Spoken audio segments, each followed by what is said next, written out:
hope you're not too busy to listen to our stories. We hope you like them all and you don't find them boring. And are you shitting me?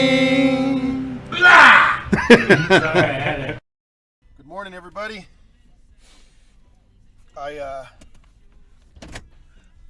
I've never done this before, where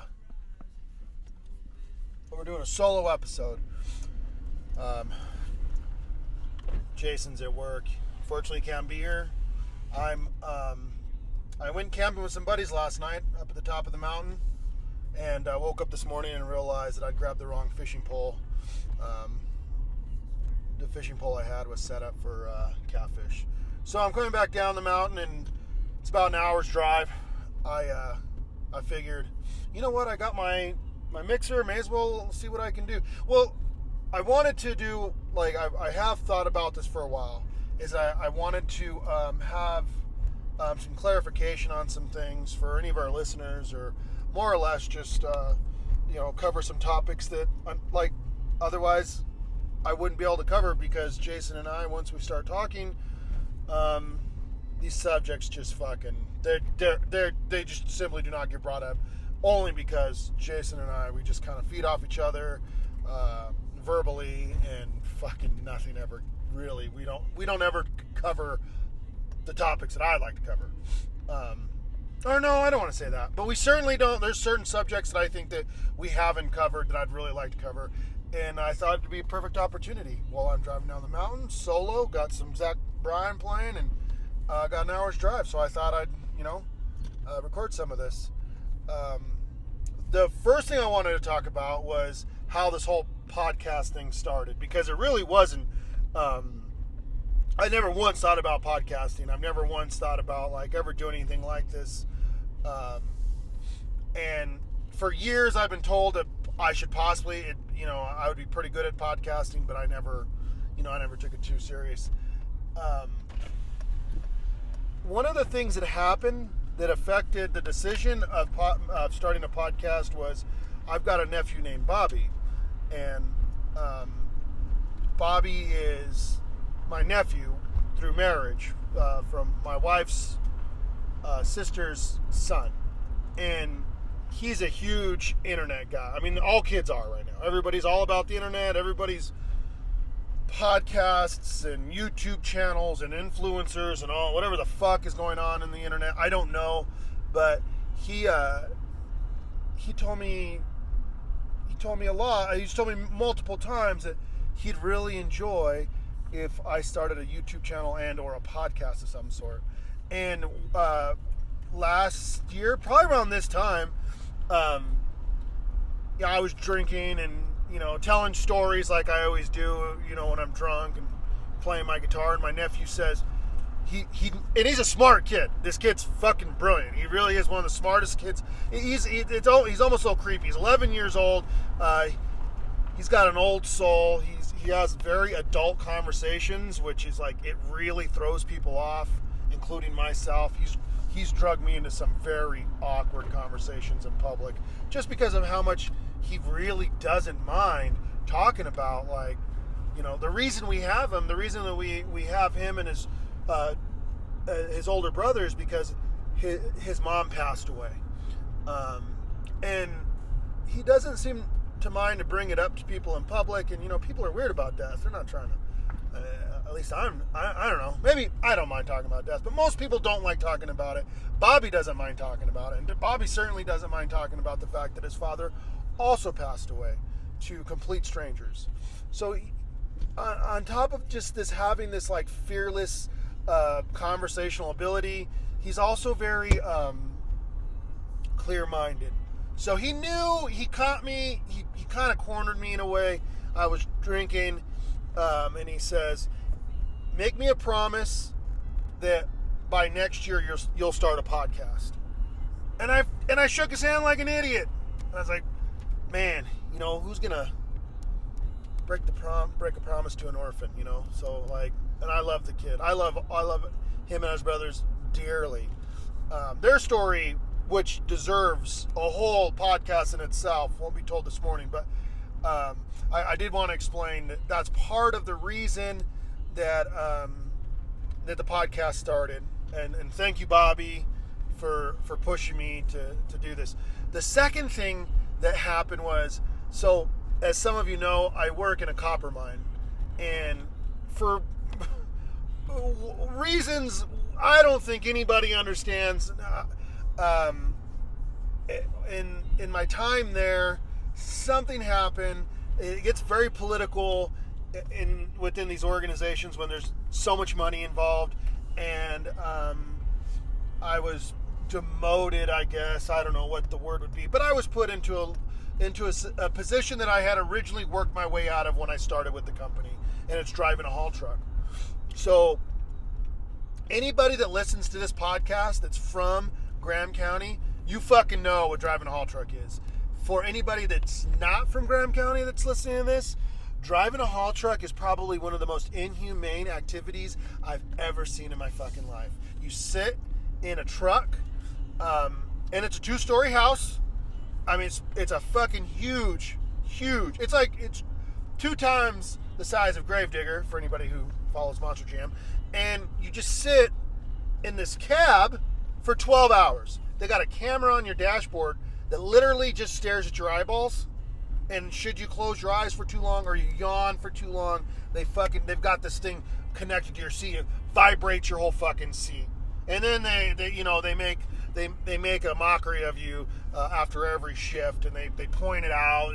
You close your eyes for too long, and then they also, if you're allowed to stop and take breaks. There's 12 hours of constant movement of taking a haul truck to a giant shovel, getting it loaded full of dirt and or copper, and taking it to a dump and or the crusher to get it developed for to be processed. But the fucking inhumane side of it is, you are literally fucking sitting in the cab of a truck for 12 hours being watched by a camera. Like, that's what you're doing. With nothing but your thoughts to really, really creep in and, like, take over. It just causes some real depression. Like, some legitimate fucking depression. And especially, these are rotating shifts, so these are days and nights. So you go, when you're working nights at 3:30 in the morning, you're sitting in a cab of a haul truck, all you can think about is every shitty thing you've ever done and every embarrassing thing you've ever said since the beginning of your cognizant experience on this fucking planet. And it's horrible. So this happened to me. I was put back on a haul truck, and while I'm on a haul truck, I started listening to the Joe Rogan Experience. So now I'm listening to podcasts. I never heard a podcast before in my life prior to this. So I thought, like, you know what, I'll listen to a podcast to try and help pass the time. And I became extremely addicted. And while I'm listening to this podcast, I realized, like, hey, this is all I fucking do. All I do is talk. Literally. And anybody who knows me knows that, like, fuck, I wish so bad I was one of those quiet people, those mysterious type, but, like, it's just not who I am. I'm fucking talking from the moment I open my eyes. I am talking, singing, playing my guitar. I'm just an open book, willing to talk to anybody about anything at any fucking given moment. It does not matter if you're a stranger. It does not matter if you're black, white, gay, straight, Republican, Democrat. If you are in my fucking earshot and you want to have a conversation with me, I will have it. So I figured, I'm not that fucking bad. I think I'm gonna give this a shot. Now, a perfect storm happens where I follow the UFC pretty closely. That's, the mixed martial arts. And this all kind of happens around the same time. There's a fight between a Russian guy named Petr Yan, and he's fighting an American guy. I think he's Jamaican-American guy named Aljamain Sterling. And this Russian guy is just absolutely, he's flying over here to the U.S., on this plane. The whole time he's yammering about how he's going to kick this dude's ass and whip this guy, Aljamain's ass, going to kick his ass. And for all intents and purposes, he has all the, the tools in his toolbox to get the job done, because Petr Yan is a badass. Like, he is a fucking monster. So I figured, he can do it, certainly. Not taking anything away from Aljamain Sterling, but I just thought that maybe Aljamain Sterling, he was kind of, he just, I don't think that they were perfectly matched, I guess. But psychologically, because I'm watching all the interviews, I'm watching the press conferences and the weigh-ins, and this Russian guy won't take his foot off the gas. I'm going to fucking slaughter this guy. I'm going to kill this guy. I'm going to whoop this guy's ass. I probably didn't even train for this fucking fight, I think is what he said. I don't know if that's what he said, but it certainly was the impression I was picking up. And I thought, you know what? This Russian guy is supposed to win.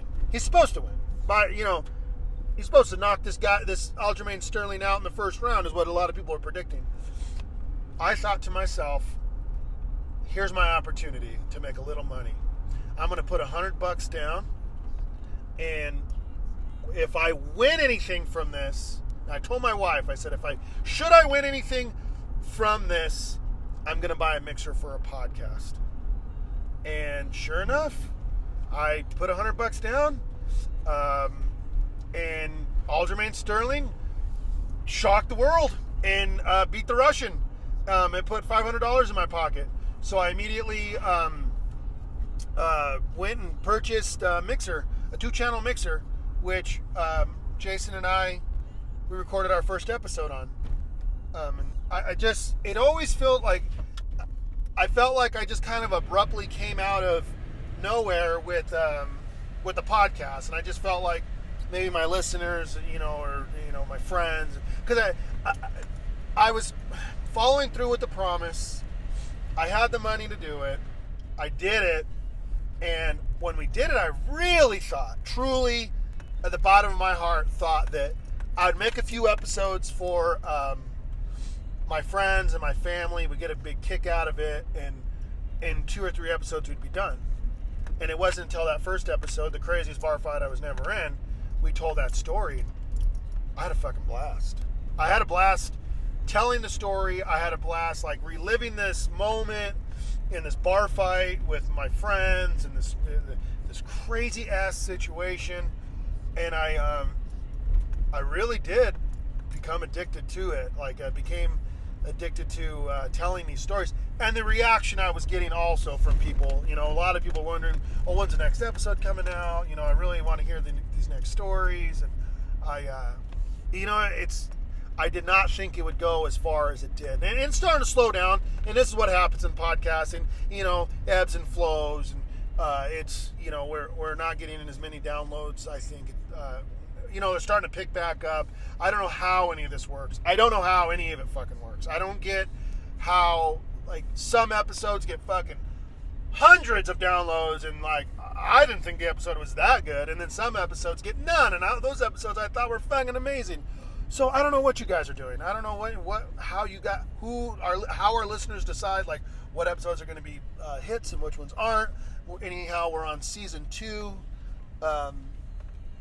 already, and it's been a blast. And I talked about this on our last episode, but I just want to thank everybody for listening and putting up the stickers places, and it's been awesome. And should this thing end today, I'd be all right with it, because we did our very best, and it's been a blast. But we're not stopping today. This episode, I would like to post maybe even tonight. But I want to get that out of the way, and I wanted to talk about a few stories. Not even this isn't even a story more than it is just a theory that I think,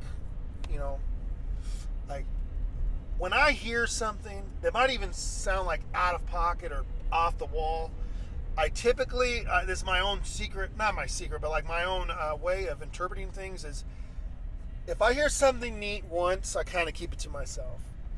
If I hear it again from somebody completely different, I take notice. If I hear it for a third time, and it's always got to be in a different situation, different setting, different chapters of my life, I really take heed of whatever I've heard. And there's one philosophy I heard when I was really young, that sleeping with electronics, that's the internet and the TV, whatever, a gaming system in your room where you sleep in the vicinity of your sleeping quarters is really bad for you.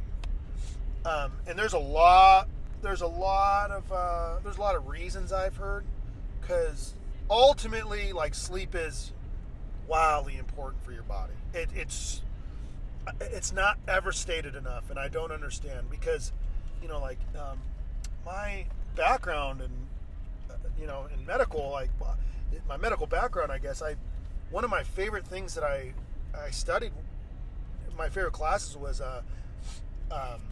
anatomy and physiology, because it just blew my fucking mind. So like a lot of people think, yeah, you just go unconscious and you have this shallow breathing for 5 to 6 hours and then you wake up. Like, no, a lot is happening. Like, your body literally is resetting. So like the physical part of you is actually resetting for the next day. So like, it's absolutely needed. It's so imperative to your health and longevity. So the other side of that, is if you're willing to accept this and listen to this, is like the spiritual side. Like, you need a rest. Your brain, your heart, your mind, it also needs rest. So if you're sleeping around, electronics, and there's because there's a lot of, it draws a lot of energy out of the air. Now, this is going to all sound crazy, and I don't expect anybody to like take this to the bank and start a religion with it. This is all just philosophy, like I said. But electronics do draw out energy of the air. They draw energy out of us, and that could be easily, like, anybody could attest to that by saying that Facebook or Instagram or Snapchat, how much energy, that can affect your mood, or your day. Even if you see something on the internet that upsets you, it can affect the rest of your day. So like, and I'm not saying that people are on the internet in their sleep, but the internet is still in the air while you're sleeping, and it draws from you. Now, I don't know how much of that I believe, but I just want to state that I've heard this 3 different times in my life from 3 different very highly educated people, people's opinions that I truly trust. So, and they don't know each other. They're not even from the same state in the area or region. There's just, so like the 3rd time that I heard this was recently, and it made me, the 3rd time I heard it, the person was mentioning that when you get rid of everything electronical, it quiets the spiritual senses. But what I also think, now this again just my opinion, so when I was growing up, my father, there's no 2 ways around it, I'm a weird fucking guy. I'm strange, I'm odd, I don't fit in anywhere, but I get along with everybody, kind of thing, like, but I don't really fit into any real category. And I know a lot of people feel that way about themselves, but in by all means, I'm nothing fucking special. I don't think that I'm some great human, but I am odd. And I realize how odd I am when I'm in the company of people and I start talking like this. And I realize, like, shit, man, I'm a weirdo. Most people don't fucking think about shit like this, alright? And if they do, they're certainly not fucking talking about it, especially putting it on the fucking internet. But whatever. We're already knee deep into this, so we're gonna fall through. When I was a kid, the attributes to my weirdness, I think, or how odd I am, is that my father was super religious. He didn't believe, for a lot of our childhood, he didn't believe in having a television in the home. So, like, most of my childhood, like, to see a TV was an absolute treat. So, like, we didn't have a TV in our home for a huge portion of my life. But what we did have was a piano. What we did have was a bookshelf with the Encyclopedia Britannica. What we did have was a globe, so we would study. One of my favorite fucking things of all time is geography. So I just study this globe. Me and my brothers, I remember But the reason I'm even telling you this is because I do think that putting this theory to test in a way is that, so like growing up, we didn't have any real electronics in the house. And I think that it maybe opened things up spiritually in the home. Because if you know me, or you know where I live, or you've been to my house as a kid, or you know that like some people would say my house was haunted as a kid. And again, this isn't an episode to try and fucking scare anybody or but admittedly, as a kid, I noticed that things would happen. And I think that maybe like our home was too quiet. Our home was, it just opened up the threshold of, maybe another dimension. I don't know. Not to sound like a kook. I don't know. I don't get how anything works. But the truth is that like, it really was there was a trip. It was a trip sometimes. Like lights would turn on by themselves. Water, the water faucet would turn on by itself. I'm not like, I do have one story I'd like to share, I guess, in this. When I was in high school, there was a time, and I don't know if I've told the story on the podcast yet or not, but if I have, you're hearing it again. It worked out in the house that I was the last one out of the house in the morning to go to school. So like by the time that I was getting up and getting ready for school, everybody else in my house had already gone on, and they were at work or at school themselves. I had like a class that started late. But at any rate, I remember, so in our living room there, my father had this upright piano which he played constantly, which was really pretty. He has it still in he has it in storage. But I remember that we went through this series. It was like a week's time where when I'd get up for school, I'd get in the shower. As soon as I got in the shower, the doorbell would ring. And I'm like, God, I'm just in the shower. Like, I got a towel around my waist. And granted, at that time, I was fucking chiseled as hell. I'm a high schooler that skated every day. I had fucking rock hard abs. I didn't mind. It's not like, so I put a towel on. I go out. I go outside, and there's nobody there. I'm like, all right, they got me. Whoever it is, like, somebody's playing a prank. So I'd get back in the shower, and like the next day it happened. And I'm like, okay, like, so I'm in the shower, the doorbell rings, I run out, same thing, soap in my eyes, these fuckers, whoever it is, they got me, they're getting me. I don't know how they're knowing, I have no idea how they know when I'm getting in the shower. That's the only thing that was perplexing me. It was like, it maybe some of my friends, it was some buddies of mine fucking with me. So on the third day, I've decided, all right, how they know I'm getting in the shower, I don't know. So what I'm going to do is I'm going to fucking go in the restroom, shut the door behind me, and I'm going to kneel and listen to the crack in the door for the doorbell. And this time, I'll just fucking bolt right out the door, and I'll catch whoever it is. I thought it maybe was like Jim or, Smith or somebody. So what happened next really fucked me up. It's not at all what I was expecting. As I'm waiting for it, I realize when I put my ear to the door of the restroom that it's not the doorbell, but it's the piano being played. And it was playing that song, Für Elise, the Beethoven song. And that was one thing that it like, all this other stuff like the lights turning off, water turning on, whatever, like that was, that really weirded me out, because it was like, okay, it's an entity of some sort that truly has the skill to play piano. Like, who is this? Like, what is this? And it scared me so much. With the shower on, as soon as I opened the door, the piano stopped, and I walked right out the front door, left the front door open, and drove, I think, to my aunt's house. I just was like, fucking A.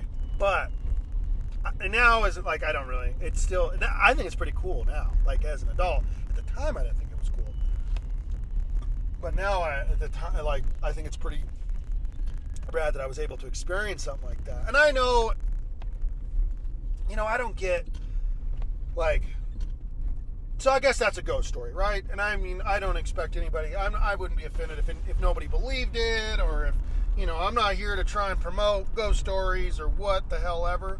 But I guess I've never understood like why people are so adamantly against ghost stories and UFO stories.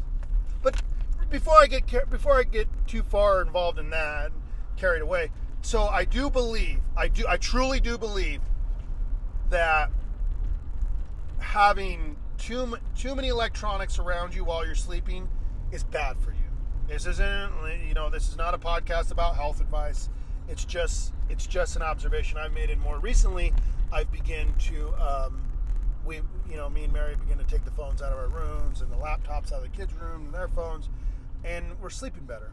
It's odd. It's interesting that to reapply this in my life, but because of the these three different situations where I've heard this and I applied it to my life now, it makes sense. But it also did take me back to the to my childhood, and like how like maybe having like when there's no electronics or whatever, that maybe that things could go the opposite way. That like but I don't know, just an idea, just a thought.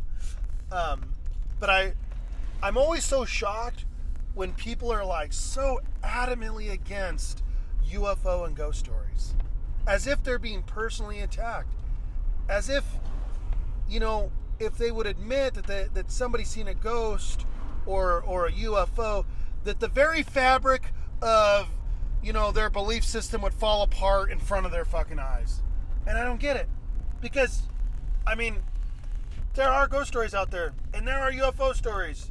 Now, ghost stories, they're really those are come and go, and like they come and go. They're not like as solid. Now, UFO stories, on the other hand, boy howdy, like you're talking like our fucking government I know I talked about this already, but our government released footage of a fucking UFO, an unidentified flying object, the U.S. Navy, and people are still like, nah, I don't know.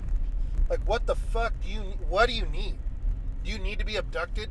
Do you need your own Travis Walton experience? Your own Bob Lazar experience? Do you need to be fucking sucked up into the vacuum of space by some, like, alien civilization? You would still somehow combat it? Like, no, I don't know. Maybe. Nah. So I just don't understand how people are so against it. I don't know. It just blows my mind.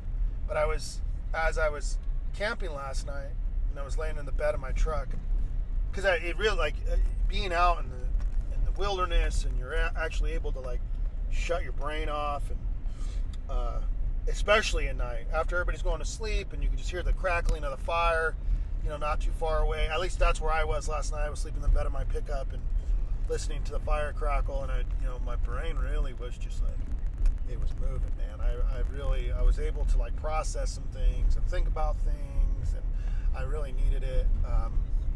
But I was also like, so I was thinking about things that like I hadn't had an opportunity to talk about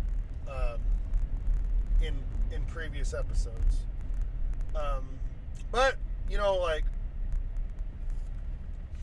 I wanted to talk about like my sister-in-law and my mother-in-law, and they both, so like I don't know how it was for everybody else, but like for us, like 2020 was like a fucking, it was like unreal.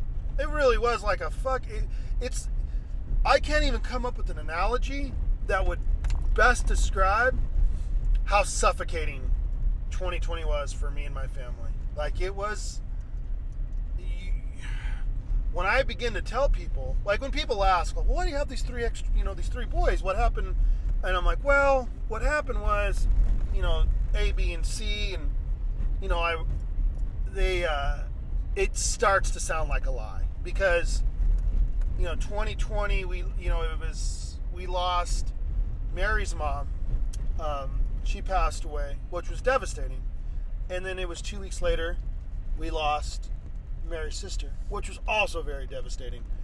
But, and I remember after both of them passing away, and, Mary and I in this mad dash scramble to try and readjust our lives to take in these 3 boys who just lost their mother in a very, it was just, I would never go into detail, especially, out of courtesy of, my nephews, but I'll just say that she did pass away while en route from Safford to Tucson, 2-hour drive, and they hadn't realized that she'd passed away until they got to Tucson. So it was, and it was rough, man. The news was rough. Analyzing the situation and how she passed and where she passed was rough. Dealing with, and then with Mary's mom passing away, that was rough. But I do, like last night I was laying in bed and I was thinking, like, the only silver lining that I can draw from, one of the silver linings that I could draw from the situation was how, like, there's like this odd stigma that, like, you're not supposed to get along with your in-laws.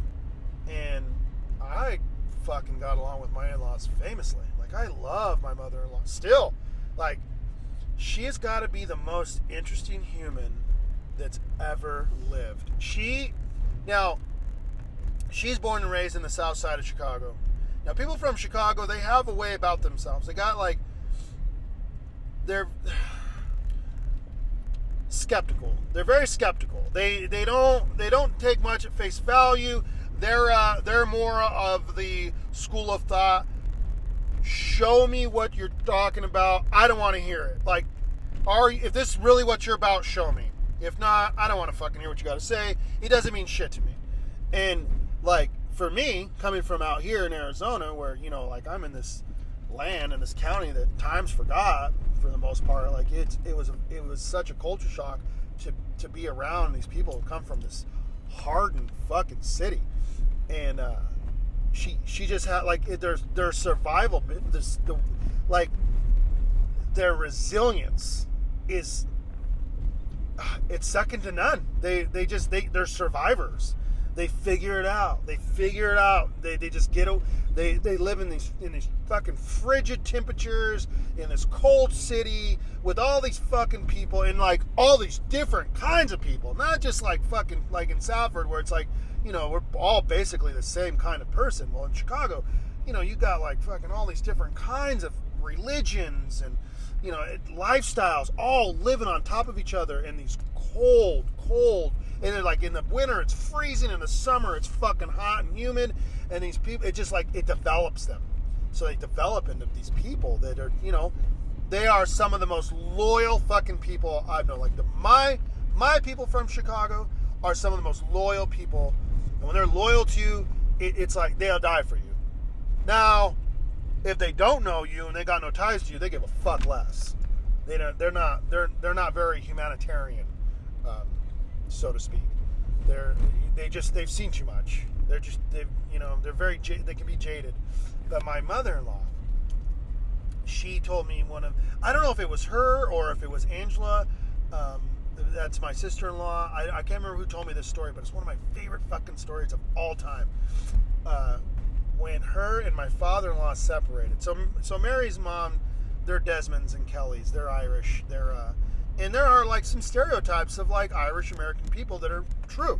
They're stubborn as hell, like, fucking stubborn. So, like, when they separated, so John, not that it matters, but he's Italian American. When they separated, Kathy was more or less like, fuck off. I don't need anything from you. I don't need help. I don't need, I'm going to do this on my own. And so, being a stay-at-home mom, she really, I don't think she had very much, like, expertise or skills to bring to the workforce to look for a job. So what this woman did, which is fucking so cool, she went to a Kinko's or a place that you copy, like, a copier place of some sort. I don't know. I'm probably using the wrong words for it. But anyhow, she goes and makes up a Northwestern University. That's the primary university out there in Chicago is Northwestern. So it's Northwestern University college degree. Just fucking, pulls one off the wall. So I don't know where she gets it, but she cooks it up. She prints it out. She signs her name on it. Goes, so is like, and gives herself a degree in history. And then goes to a local high school there in one of like these inner city schools in Chicago and applies for a job as a history teacher. She's got her credentials, so she got this high school diploma, and then like I'm sure if she's going for broke, she's coming with more than just that. I'm sure she's got like tons of other certificates that she's bringing with her that she's printed up. But they hire her. Never taught a day in her life. So she teaches fucking history class. And to these, and I remember like asking her, like, what the hell? Like, you don't know anything about history. I said, yes. All I needed to do was stay one chapter ahead of the students. And I fucking guessed, yeah, you're right. I mean, if you're just, and I guess she did it long enough to save up enough money to move her and Angela and Mary out to the suburbs of Oak Lawn, which is where like Mary's life really started, when she really like was cognizant and was able, she was becoming who she was going to be for the rest of her life. But so that, yeah, I mean, when I think of resilient people, when I think about people that never say die type of people, like my family and friends from Chicago come to mind. They just refuse to give up. They'll find a fucking way. They'll survive. They will eat. They will find a way to not only eat, but drink and be merry. It doesn't matter. They will find a fucking way. And it's inspiring to me. I know that that's illegal, and I know that could be seen as fraudulent, but what the fuck? Like our fucking society, especially the powers that be, are not completely run off the backs of people of fraudulent behavior. So when I hear about people that get the best of the system in the other way, I like it. I always have. I think that's just something I've always enjoyed. But like, I've always enjoyed hearing stories like that. But that's a story I wanted to share about my mother-in-law, who I love dearly, still to this day. I miss her. I miss her advice. She had the best advice. She's seen right through people, and people didn't like her because of it. Because people can bullshit their way, and that's how they get by in life. And that's not who Kathy was. It's not who Mary is, or her friend, like one of her best friends, Amanda Brzezowski from out there, Lauren, like Ryan Adams, all these people I know from Chicago, they see through the bullshit. So people don't like them. Oh, they're rude, they're mean. No, they just fucking see through it, and they're telling you how it is. People don't like that.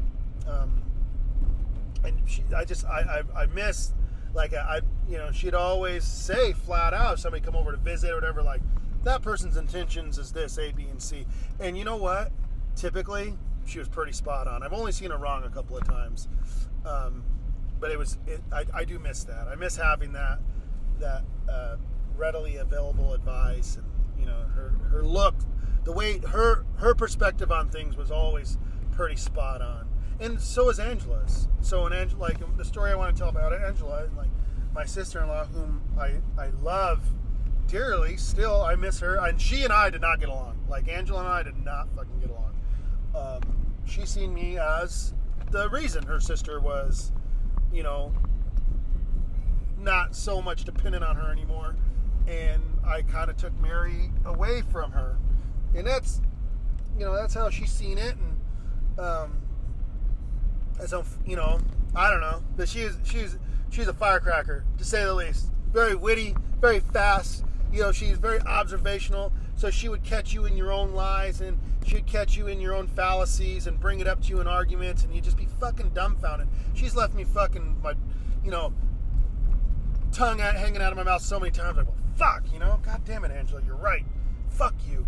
And that's what she was good at. And she was good at a lot of things. Not only that, she was very good at arguing, but she was also a very passionate person. She's very passionate about learning history, especially like in her later life. She really got in learning about the Irish history and what roles it played in her life, and her son, her youngest son Bobby, who lives with us. Like, his father was firstborn generation. His grandparents were born in Ireland, I think is how it goes. So he's got dual citizenship to that country. So like, she learned. She was always reading. I mean, you come home, or she'd stay with us from time to time, and I'd come home and she'd have like these books about like Irish history and or just history in general. And it was, she's real bright, real smart, very well spoken, and like her sister and her mom, gorgeous. They're very pretty, all of them. They're perfect gene pool, and I remember the story I wanted to tell about her was I remember I was in Ireland in 2014, and I remember like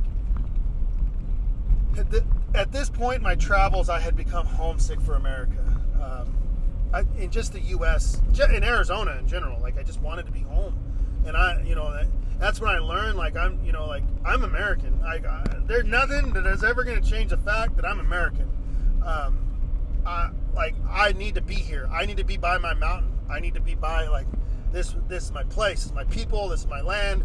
And as much as I love traveling and seeing the world, for me, this is it. Like, and I think that, it was an eye-opening experience. But while I was there, I was starting to get homesick for the States. And I remember I walked in this pub. It was called the Sea Salt Pub there in Galway, Ireland. And and aside from like the Irish accents, I was also surrounded by accents from, I would hear there was a lot of Polish, speaking people, and I heard a lot of Spanish, and especially in Galway, there's Spain, there's a heavily influenced, I guess. But anyhow, it's not a history. This is not a segment of history. But I just, to hear North American English, I really missed it. I missed the sound of it. And I'm in this pub, and I hear in this crowded room, I hear North American English being spoken. I'm like, oh, what is this? Where are these people? I'm drawn to this. So I find them. I said, oh, are you guys Canadian or American, or like, where are you guys from? They said, oh, we're from Chicago. I said, really? I said, oh man. I said, my family's from Chicago. I said, can I? It was a husband and a wife. They were younger. They were around my age at that time. I think I was like 28, 29. Then have a seat here. So I sat with these people, and we started talking. Why they were in Ireland, where they're from, and where they're from in Chicago. I said, what part of Chicago are you guys from? After I've taken a seat, and they said, oh, we're from the South Side. I said, oh shit. I said, so is my family. They're Southsiders. And I said, well, what about like what part of the South Side? What are we talking here? And they're like, oh, we're from like the Burbank, Chicago, like, area, Oak Lawn. So I said Oak Lawn. I said, oh, okay, Oak Lawn. I've been to Oak Lawn. I know that's where my girlfriend is. My girlfriend at the time, Mary's my girlfriend. That's where my girlfriend's from. And so, and now it was me and the husband primarily talking. The wife, I don't think she was from Chicago. And I think if you're not from there, you don't. Some people don't find the Chicago lifestyle very cute. But me and the husband are going back and forth. And I said, do you know any Ruggierios? And the husband's like, oh, Ruggierios. He said, I know one Ruggiero, but she's a crazy old broad. It's like screaming and fighting in the streets, She's known for some pretty erratic behavior. Angela. I said, Angela. I said, that's my girlfriend's sister. He said, yeah, and she's got a little kid sister, real quiet. Like, I said, yeah, that's Mary. That's my girlfriend. No fucking way. So me and this guy, the Guinnesses are fucking going down. We're fucking talking about my family, and I realized, like, man, all the way on the other side of the world, Angela still gets brought up. It just blew my mind. It still blows my mind when I really think about that. When I think about that story, and I think about Angela, and I think about, like, just how much of an impression she makes on people, that somebody would remember her all the way, years later, all the way on the other side of the world, and have this conversation. It was cool. So I wanted to tell those two stories about my in-laws because I love them, and I love my family. Like, I love my immediate biological family. a lot, you know, and I've got tons of great stories about them. But I also wanted to explain, you know, my in-laws and the role they played in terms of like starting this podcast, how things worked out. You know, we didn't willy-nilly wake up one day and just start a podcast. There were some things that led up to it. But going back to like, you know, how Cassie had gotten the best out of, you know, the system. I think it's wildly important. I mean, every now and again, you know, to hear these stories, because last night the friends I was camping with, so like on this podcast, I feel like we talk a lot about prison. I think anybody could agree on that. Like a lot of prison talk in our and it's because the people I love and where I come from, and you know, my people, typically a lot of them have a sordid past and have been incarcerated, and I love learning about their experience in prison, because they're like the sociological, what's the word I'm trying to find here? The psychology behind prison, to me, is so fascinating. Like, it just, like how fucking disgusting our government is, that they create this prison system, and it's a business. Like, it's a fucking business. That's all it is. And how anybody anywhere can look down their nose at anybody for going to prison, to me, like, now prison, I do agree people need to be in prison. If you cannot be fixed, if you cannot be helped, yeah, prison's your place. You're a pedophile that can't fucking keep your hands off kids, you deserve to fucking die. And you probably deserve to die in prison.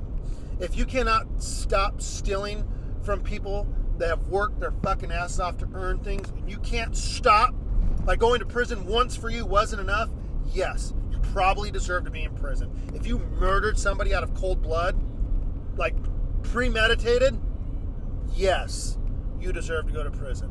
Like, I'm not saying we should abolish prisons, not that anybody's even listening or this, you know, is taking my advice serious or any of this serious, but like, prisons don't need to, the number of people in prison needs to be diminished greatly. And when I listen to my family and friends talk about their time in prison, I just think, like, what a scam. What a horrible fucking thing. It's so inhumane. I was listening to two of my friends that I was camping with last night. We're talking about their time in prison and what it was like. And sometimes how there's like, there's going to prison isn't just cut and dry. Like, there's sometimes you got to go to county first, and then from county you can go to one prison and you're held there until this opens up. And they're talking about a prison called Alhambra. There, and I want to say it's here in Phoenix or maybe in the California border. I don't know exactly, so I'm not going to get into that. But they were talking last night about how it's a bird cage, essentially. You know, it's just this cage, no fucking beds, and in the center of this cage is a toilet. So if you got to shit, you're just shitting in front of everybody. Now you just sit down and fucking shit in front of everybody, and sometimes there's 100 fucking people in there with you, and you know, these grown ass men just taking a turd in front of all these strangers. Like, how much more can you strip somebody of their decency than that? Like, and I did think last night about how good I have it. Like, when I gotta take a shit, I go to my restroom, pull out a Thrasher, read some articles, and sit in the sanctity of my own fucking restroom. Couldn't imagine shitting in front of somebody. I couldn't imagine shitting in front of a bunch of people, you know, and there's this activity, you know, and not only could I imagine shitting in front of people, I could imagine people shitting in front of me. So could you imagine that you're just trying to have a fucking pure thought in your head, some dude's fucking taking a giant shit looking you square in the eyes? Like, good heavens. And a lot of these people are, you know, it's drug offenses, it's child support, and I'm not saying that this shouldn't be addressed. I'm not saying we should live in a lawless society, but prison, where you just sit in a fucking cage for an undetermined amount of time, or they give you a time, but like that drives anybody insane. How fucking disgusting is that? That they just do that to us as a society. They can do it to us. And they do it all with the backings of like our federal government, who are totally capitalizing on this. They're making money off of it. They're stripping us of our humanity and fucking making money off of it at the same time. It's just pure evil. I can't think of anything more evil than stripping somebody of their decency, their humanity, their peace of mind because of a mistake that they made. And let's not forget the fact that most of these people come from very hostile fucking areas. Like, it's not like they had a fucking a head start anyways. So that's it? That's what they're going to be reduced down to, is that? Nobody deserves that. Nobody fucking deserves that. But when I listen to my friends and my family and they talk about, these stories about prison and what you have to do, and I'm always so taken back by their resilience, their ingenuity. Like, you listen to somebody from prison talk about how to fucking make things stretch, it'll blow your fucking mind. Like, they've created their own little secret societies where they have like their own little potlucks. I was really into this story last night, listening to my two buddies talk about like how they would just make these, like, everybody would bring, their fixings, whatever it may be, hot Cheetos or beans or whatever, and they, in a fucking trash bag, they would make like a goulash of like this food. It would make, with the combination of everybody's food, it would make more food. And they created their own like welfare system in a way, I guess, like to where like everybody's getting fed, and of no help from our government, from the detention officers, from the prison itself. It's just they've created their own little systems, and I think that like sometimes people that have been forced to, be in prison. I don't know. I was thinking last night, should the world collapse today, they probably have the upper hand. They've been forced for years to think on their toes how to make something out of nothing. I don't think that I don't think our government anticipated that. I don't think that was their intention. But that's what. I'm not saying, of course, anybody who's been to prison is gonna fucking should a zombie apocalypse happen, they're gonna be better off. But not all of them. But like my friends, people I listened to last night, I thought those are some fucking resilient, resourceful motherfuckers. Like, man, shit hits the fan, I wouldn't mind having these guys in my back pocket. I also really enjoy how they. I really enjoyed how they have their own little secret laws in there. In prison, like how pedophiles, it doesn't matter if you're white or black or what your religious background is, like they all agree that they're going to beat the shit out of pedophiles, and so much so that pedophiles have to have their own little secret, not secret, but their own little segregated yards where they can't be, which to me still doesn't make sense. Like, it always throws me off how much our government and political figures they baby pedophiles. I mean, probably wrong word to use. Not baby. They protect pedophiles. I don't fucking understand. Like, I don't get why. Put them in the general population. It will sort itself out. And guess what? They will never fucking hurt another child ever again. Even if they survive the beating they're gonna fucking get, they're gonna hit the fucking streets and realize, like, I don't want to fucking go through anything like that ever the fuck again. Which is probably why we have repeat offenders. No, it's why we have, not probably why, it's why we have repeat offenders. These sexual predators. Because what's gonna happen? They're gonna get caught, they're gonna get slap on the wrist, and they're gonna go to their own little fucking, their little private hangout with all their little sick buddies. Nothing's gonna come of it. Nothing. Now they have their own little towns. I don't know, but I do like that inmates have developed their own vigilante justice for these guys. Because, you know, regardless, like sometimes they slip through the cracks, and these guys do end up in the general population, and they die horrible deaths.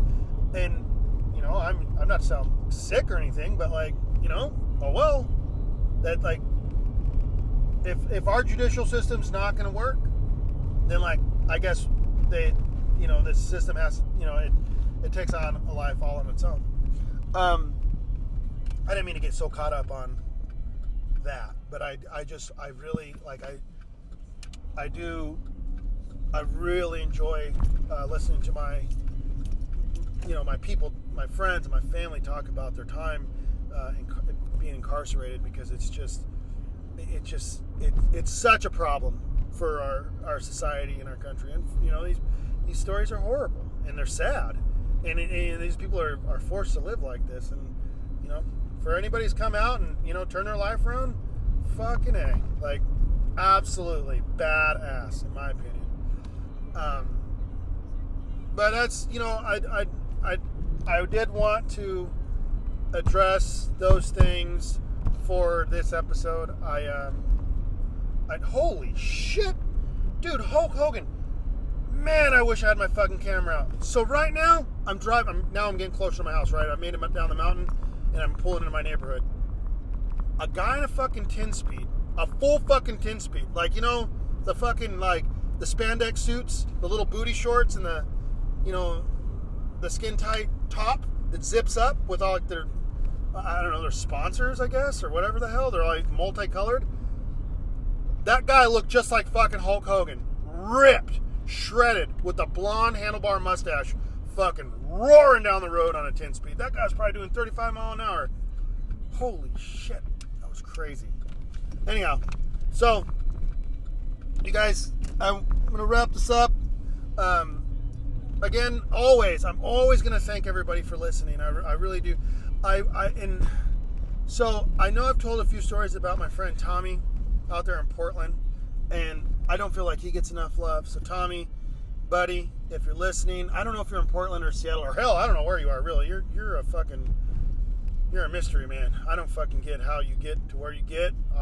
It blows my mind. But wherever you are, Tommy, if you are listening to this, I love you, buddy.